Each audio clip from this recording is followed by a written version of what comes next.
Dear viewers, আসসালামু আলাইকুম। আশা করি সবাই ভালো আছেন। লন্ডন পার্কে আছি। সেই পার্কটা আসলে খুবই সুন্দর। আশেপাশে প্রাকৃতিক মনোরম দৃশ্য, এদিকে বাচ্চারা খেলতেছে, বিভিন্ন মানুষ আসলে হেঁটে বেড়াচ্ছেন, তাদের বাচ্চাদেরকে নিয়ে এসেছেন, বাচ্চারা খেলতেছে। এদিকে বুড়া বুড়ি সবাই খেলতেছে, কেউ একটু পার্কে বসে রোদ তাপাচ্ছে। আমিও আসলে পার্কেই বসে আছি। This is me. তো আসলে আমি আপনাদেরকে আলোচনা করতে চাচ্ছি কিভাবে আপনি আপনার দিস কিভাবে আপনি জমিতে ইনভেস্ট করবেন। জমিতে ইনভেস্টমেন্ট করার আগে আসলে কি কি পদক্ষেপ নেবেন, সেই পদক্ষেপগুলো নিয়ে আমি আপনাদের সাথে কথা বলবো। ভাই আমাকে প্রশ্ন করেছেন যে ভাই, আমি আসলে বিনিয়োগ করতে চাচ্ছি, কিন্তু সেই বিনিয়োগটা আসলে কিভাবে করবো সেটা আসলে বুঝতে পারতেছি না। আমি জমি রিলেটেড অনেক বই পড়েছি, আপনার অনেক ভিডিও দেখেছি, অনেক কিছু বুঝেছি, কিন্তু তারপরেও আমি আসলে ভরসা পাচ্ছি না, মানে কনফিডেন্স পাচ্ছি না how to invest my money in the real estate sector. তো আসলে এটা আসলে একটা খুব ভালো একটা সিদ্ধান্ত।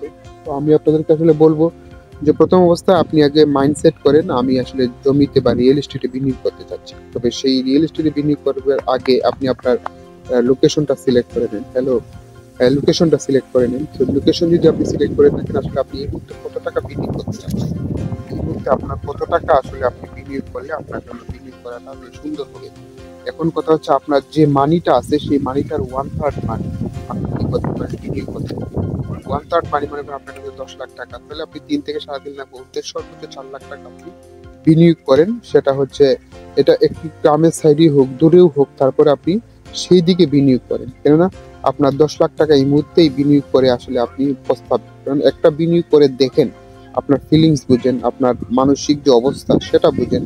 কেননা মানুষের মানসিক অবস্থা কিন্তু প্রতিনিয়তই চেঞ্জ হচ্ছে। ঠিক আছে, আজকে হয়তো বা আমি ভাবতেছি জমিতে বিনিয়োগ করা ভালো, কিন্তু 2 সপ্তাহ পরে দেখবেন আপনার ফ্রেন্ড একটা গাড়ি কিনেছে, উবারে দিয়ে দিয়েছে। অর্থাৎ সে এখন প্রতিদিন 2,000 টাকা বা 1,500 টাকা পাচ্ছে, আপনি কিন্তু 1 টাকাও পাচ্ছেন না জমি কিনে।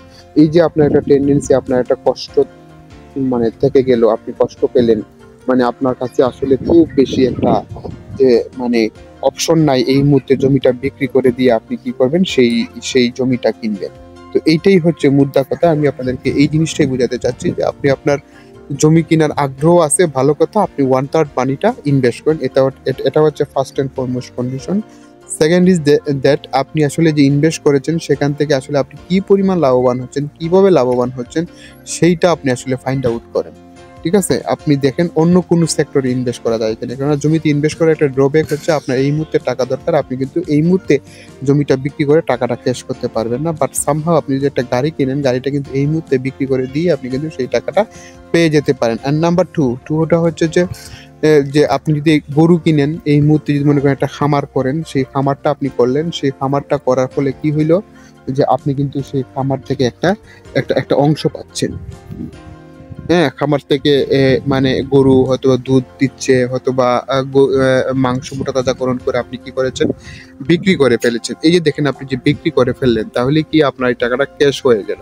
তো এরকম করেও কিন্তু অনেকে বিনিয়োগ করতেছেন। আজকাল হচ্ছে উইগ্রো, এগ্রো, তারপর হচ্ছে ফার্ম ফার্ম অনেক অনেক মানে প্রতিষ্ঠান আছে, এগ্রো ফার্ম হাউস, তাদের মাধ্যমে কিন্তু আপনি সেই টাকাটা বিনিয়োগ করলে সেখান থেকে প্রফিট পাওয়ার সম্ভাবনা থাকে। তবে আমি জানি না, আমি নিজেও বিনিয়োগ করি নাই উইগ্রোর সাথে। তারপরে হচ্ছে ফার্ম, আরো কি কি যেন আছে, আসলে আমি ঘাটাঘাটি করেছিলাম অনেক কি আছে এই ব্যাপারে। আই ফার্ম, তারপর আই ফার্মার, মেবি এরকম বেশ কিছু এগ্রো বেস ফার্মিং আছে, ইনভেস্টিং এরিয়া আছে। তো এখানেও আপনি করতে পারেন, বিনিয়োগ আয়ও আছে। তো এগুলো এর মাধ্যমে করতে পারেন, তো আপনি একা একাও করতে পারেন। তো এইরকম ধরনের আসলে যে বিষয়গুলো হচ্ছে যে আপনি স্টেপ বাই স্টেপ কয়েকটা পদক্ষেপে যান।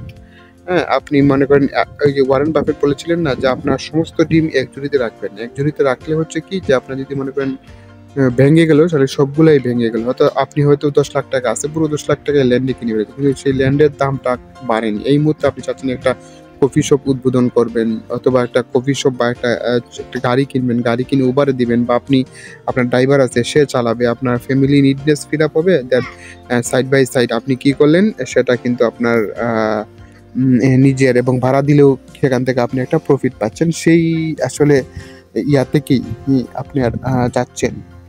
আপনি একটা গাড়ি কিনতে, সেই গাড়িতে আসলে আপনি হয়তো বা এই মুহূর্তে টাকাটা নাই, আপনি কি করতেছেন, এই মুহূর্তে কিন্তু আপনি সেই টাকাটা বিক্রিও করতে পারতেছেন। এইটাই হচ্ছে যে আপনার হচ্ছে একটা মানে দুর্বলতা রয়ে গেছে। আপনি আসলে কষ্ট পাচ্ছেন, আমি জমি কিনে ভুল করছি। তো এভাবেই হচ্ছে যে আপনি আপনার কে ট্রেস করে দেখেন। ট্রায়াল অ্যান্ড এরর বেসিস যদি আপনি আগান, আমি মনে করি আপনার জন্য সেটা ওয়াইজ ডিসিশন হবে। ধন্যবাদ সবাইকে।